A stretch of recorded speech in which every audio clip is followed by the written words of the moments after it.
is Hawaii's bicentennial project, 200-year anniversary of the nation, and every state had a signature project. And Hawaii's project was non-instrument navigation from Hawaii to Tahiti and return, retracing migratory voyages of the Polynesians, and specifically Hawaiian. Mau himself was 5 years old when he started to learn the fundamentals of non-instrument navigation.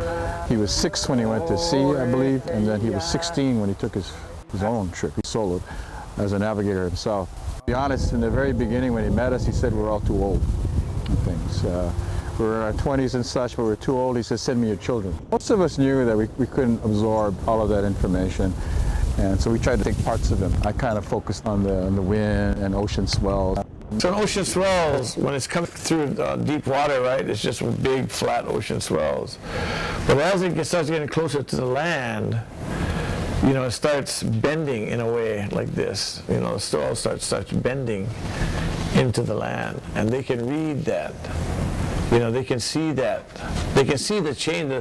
It's all about nuance. Imagine if sitting on a beach and the teacher, Mau, the master, just taking all these stones and drawing, putting them in a circle. Beautiful starry night, right? So he says, okay, you see that star? It rises here, and it sets here. You see that star? It rises here, and it sets here.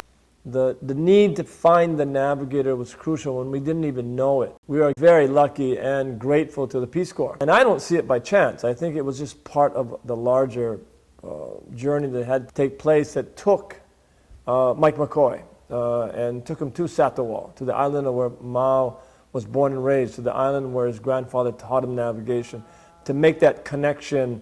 So when he was at the Peace Corps, he met Mau, but in many ways he was nurturing that relationship, eventually getting Mau to come to Hawaii and navigate Hokule'a to Tahiti, eventually getting Mau to spend 3 decades of his life teaching us. Mike McCoy is at the genesis of that, and forever and ever I will be deeply indebted to his enormous contributions of being the bridge between Hokule'a and the tiny island of Satawal where Mau comes from, and from us to Mau himself.